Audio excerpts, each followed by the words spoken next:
ಹಾಂ ನೋಡ್ತೀನಿ madam. Big boss ಒಳಗಡೆ ಯಾರಿಗೆ ಇಷ್ಟ ಆಗ್ತಾರೆ? ನಮ್ಗೆ ಗಿಲ್ಲಿ ಮೇಡಮ್. ಗಿಲ್ಲಿ ಯಾಕೆ ಇಷ್ಟ? ಮಳವಳ್ಳಿ ಹುಡುಗ ಮೇಡಮ್, ಬೆಳಿಬೇಕು, ಹಳ್ಳಿ ರೈತ. ಗಿಲ್ಲಿನ ಬಿಟ್ಟು ಬೇರೆ ಯಾರಾದ್ರೂ ಇಷ್ಟ ಆಗ್ತಾರೆ? ನಮಗೆ ಅವರೇ ಮೇಡಮ್, ಬಡವ್ರ ಮಕ್ಕಳು ಬೆಳಿಬೇಕು, ಅದಕ್ಕೋಸ್ಕರ ಗಿಲ್ಲಿನೇ ಗೆಲ್ಬೇಕು ನಮಗೆ. ಈ ಇಡೀ ಹೋಲ್ ಸೀಸನ್ ಅಂತ ನೋಡಿದಾಗ ಯಾರು ಚೆನ್ನಾಗಿ ಆಟ ಆಡಿದ್ರು ಅನ್ಸುತ್ತೆ ನಿಮಗೆ? ನಮಗೆ ನೋಡೋಕ್ಕೆ ಸೀಸನಲ್ಲಿ ನಮ್ಗೆ ಹನುಮಂತು ಇದಾಗಿದ್ದ, ಈ ಸೀಸನಲ್ಲಿ ನಮಗೆ ಗಿಲ್ಲಿನೇ ವಿನ್ ಆಗೋದು. ಹಾಂ, ಇನ್ನೂ ಮಾಡಬೇಕು ಮೇಡಮ್, ಇನ್ನೂ 12 ಗಂಟೆಗೆ. ನೆನ್ನೆಲ್ಲ ಮಾಡಿದೆ, ಇವತ್ತು ಮಾಡಬೇಕು. ಸರಿ.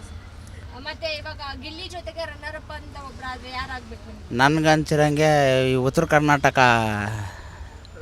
ರಘು ಅಲ್ಲ ಸರ್, ಇವರಲ್ಲ, ರಕ್ಷಿತಾ. ಉತ್ತರ ಕನ್ನಡ. ಹಾಂ, ಅವರು ವಿನ್ ಆಗಬೇಕು. ಸೆಕೆಂಡು, ಥರ್ಡು ಇವ್ರು ಬರಬೇಕು, ರಘು ಅವರು ಬರಬೇಕು. ಸೊ ಇವಾಗ ಅಲ್ಲಿ ಇನ್ನೂ ಬೇಡವಿತ್ತವರಲ್ಲಿ ಇರೋದು, ಸೊ ಇನ್ನೂ ಇಟ್ಕೊಂಡಿದ್ದಾರೆ ಅಂತಂದ್ರೆ ಯಾರು ಅನ್ಸುತ್ತೆ? ವೇಸ್ಟ್ ಅಂದರೆ ಇಬ್ಬರೇ ಮೇಡಮ್, ಅಶ್ವಿನಿ ಗೌಡ ಮತ್ತು ಧ್ರುವ ಅಂತೂ ಅಲ್ಲಿ ಇರಬಾರ್ದಾಯಿತು. ಸೊ ಇವಾಗ ಮಿಡ್ ವೀಕ್ ಅಲ್ಲಿ ಎವಿಕ್ಟೆಡ್ ಅಂತ ಹೇಳಿ ಮನೆಯಿಂದ ಯಾರಾದರೂ ಹೊರಗಡೆ ಬಂದರೆ ಅವರೇ ಬರಬೇಕಾ? ಹಾಂ, ಅವರೇ ಬರಬೇಕು ಮೇಡಮ್. ಕಿಚ್ಚ ಸುದೀಪ್ ಅವರೇನ ಈ ವಾರದ ಒಳಗಡೆ ಅವ್ರಿಗೆ ಕಿಚ್ಚನ ಚಪ್ಪಾಳೆ ಕೊಟ್ಟಿರ್ತಾರೆ.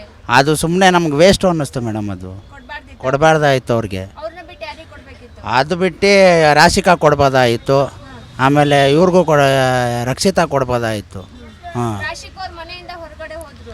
ಅವರು ಹೋದ ವಾರದಲ್ಲೆಲ್ಲ ಚೆನ್ನಾಗಿ ಆಡೋರೆ ಮೇಡಮ್. ಅವರು ರಾಶಿಕಾ ಅವರು, ಇವ್ರೇನು ಆಡಿದ್ರು, ಎರಡು ಮಾತ್ರ ಗೆದ್ದರು. ಅವ್ರ ಪಾಪ 4 ಆಡಿದ್ರು, ಗೆದ್ದರು. ಅವರು ಕೊಡ್ಬೋದಾಯ್ತಲ್ಲ. ಅವ್ರನ್ನ ರಾಶಿಕಾ ಅವ್ರು ಇರಬೇಕಿತ್ತು, ಅವ್ರ ಬದಲಿ ಬೇರೆದವ್ರು ಹೋಗ್ಬೇಕಿತ್ತಂದ್ರೆ ಧ್ರುವಂತ ಹೋಗ್ಬೇಕಾಯ್ತು ಮ್ಯಾಮ್.